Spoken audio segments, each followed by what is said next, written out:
ou bien en tout cas, justement, donc, plus justement ce gouvernement d'élection qu'un gouvernement de travail, de combat, comme l'avait dit Amadouba lors de sa déclaration de politique générale? Ce sera un gouvernement de combat politique.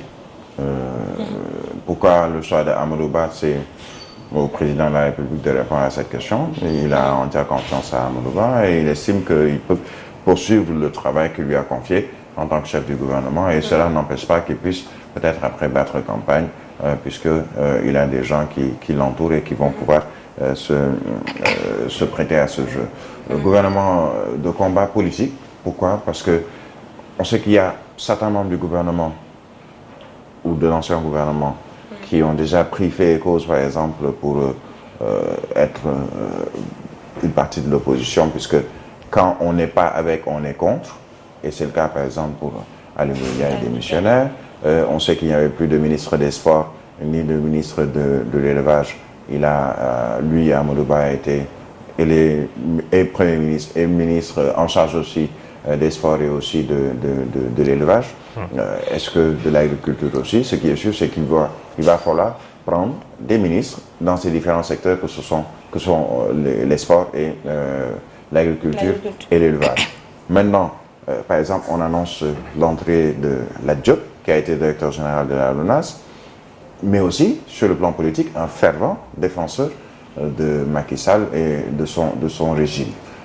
Qu'il entre dans un gouvernement ne surprendrait personne. Il aurait la double casquette de ministre, mais aussi d'homme politique, et surtout très virulent, par exemple, contre l'opposition, contre Ousmane Sonko. Il y aura d'autres ministres qui vont également intégrer ce gouvernement, tout simplement parce qu'ils ont une casquette politique. C'est vrai qu'il y aura 2 ou 3 technocrates qui seront là juste peut-être pour faire pencher la balance au plan économique, au plan social, entre autres.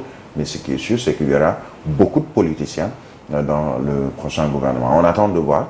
L'essentiel, c'est que depuis quelques jours, tout le monde pensait qu'on allait avoir ce gouvernement le dimanche, ce qui n'a été pas le cas. Ça veut dire qu'il y a eu peut-être quelques tractations, peut-être que les profils ne sont pas encore bien peaufinés ou bien bons, les stratégies ne sont pas encore bonnes, mais ce qui est sûr, c'est que Amadouba aura derrière lui, dans son gouvernement, des hommes éminemment, hommes ou femmes, et femmes plutôt très politiques. Ce nouveau gouvernement peut-il avoir des risques, justement, Tchadla, si vous voulez, bien sûr, Birahim, est-ce que ce gouvernement peut-il avoir des risques électoraux en ce qui concerne l'élection 2024? Peut-il y avoir des frustrations par-ci, par-là? Oui, il peut y avoir des frustrations, pas seulement au sein du gouvernement, puisque c'est un gouvernement dans lequel on doit retrouver surtout les alliés de Benno Bokk Yakaar, ceux qui, dans Benno Bokk Yakaar, ont pris fait et cause pour Amadouba.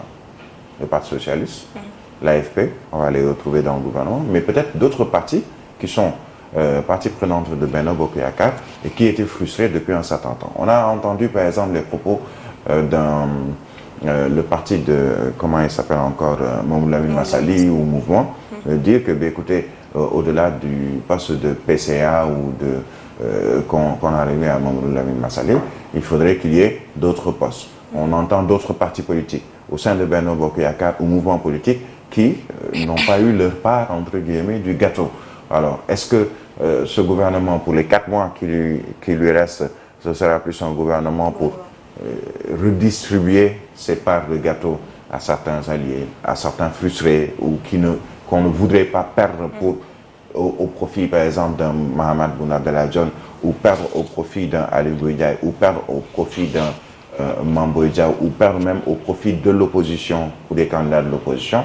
Il faut nécessairement jouer sur différents tableaux, éviter ces frustrations et peut-être intégrer ceux qui n'ont jamais été ministres ou depuis peut-être 2012 et pourtant qui sont avec le président Macky Sall depuis 2012 ou depuis 2019. Il va falloir, comme on dit peut-être en wolof, mosollen, du genre qui puisse au moins se goûter un peu de certains strapontins. On verra ce que cela va donner, mais c'est en tout cas, il ne faut pas trop s'attendre à un gouvernement genre on vient pour travailler, pour relever les défis. D'accord, il y aura, mais il y aura plus un gouvernement politique. Certains parlent de gouvernement de campagne aussi. Oui, c'est le gouvernement politique, un gouvernement de campagne, un gouvernement où tous les ministres seront sur le terrain déjà. Bon, on dira que non, au-delà du ministre, il y a des techniciens, il y a les directeurs de ceci, directeurs de cela, mais ce qui est sûr, c'est que l'administration sera très politisée durant ces quelques mois qui nous séparent de la présidentielle. Dire, écoute, tu es le Premier ministre, tu es le chef du gouvernement, tu es le chef, tu es notre candidat pour la présidentielle de 2024. Et il faut que je te donne les moyens. Est-ce que ce seront les moyens de l'État, puisque c'est quand même le Premier ministre? Et malheureusement, on verra par exemple, à côté du Premier ministre, ou dans les tournées politiques, ou entre guillemets, ministre, et malheureusement, on verra par exemple, à côté du Premier ministre, ou dans les tournées politiques, ou entre guillemets, politisées du Premier ministre, on verra les moyens de l'État. Ce ne seront pas les véhicules de Benno Bokk Yakaar ou de l'APR qu'il va prendre. Il prendra, ou il est en train de prendre déjà, les véhicules de l'administration.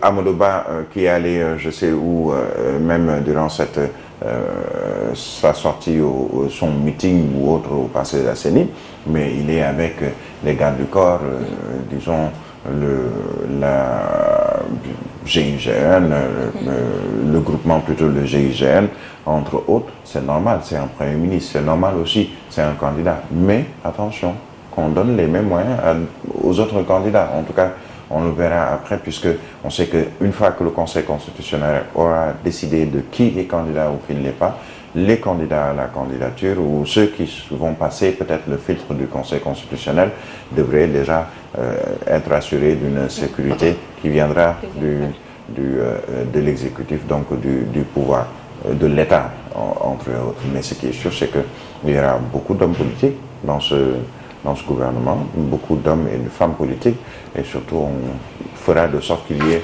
surtout moins de frustration, gouvernement plus de politique, de combat politique, de campagne même, qu'un gouvernement qui va travailler. Est-ce qu'on peut travailler plus qu'on l'a fait peut-être, ou est-ce qu'on peut mettre les bouchées doubles en 4 mois de la présidentielle, ou 4 ou 5 mois? Je ne le pense pas. Un autre sujet, Ibrahim Touré qui fait donc parler depuis ce week-end, il s'agit de la reprise des armes au niveau donc de l'Israël entre le Palestine. Bien entendu, le gouvernement du Sénégal a réagi et condamne fermement ces attaques. En tout cas, dans cette note du gouvernement du Sénégal, il faudra impérativement qu'on retrouve au calme. Retour au calme, bon, je ne reviendrai pas sur la position du gouvernement, puisqu'on le sait, en ce qui concerne la diplomatie, on n'est peut-être pas dans le secret des dieux, et surtout c'est une affaire qui est très importante. Mais déjà, il faut rendre hommage à ces centaines, voire milliers de victimes palestiniennes, victimes israéliennes également. Alors, le conflit israélo-palestinien date de plusieurs dizaines, voire même centaines d'années. Et ça, en fait, ça ne date pas d'aujourd'hui. Et c'est très dommage, ce sont des innocents qui périssent dans ce genre de conflit. Combien d'innocents palestiniens sont morts du fait de tirs israéliens qu'on dit ciblés depuis un certain temps. Et un peuple qui se sent opprimé a toujours les ressources pour tenter de se défendre. Je ne cautionne aucune guerre, mais le peuple palestinien s'est senti, et depuis déjà plusieurs années, opprimé, à la limite phagocyté. C'est un territoire aujourd'hui qui est à l'origine de ce conflit entre Israéliens et Palestiniens.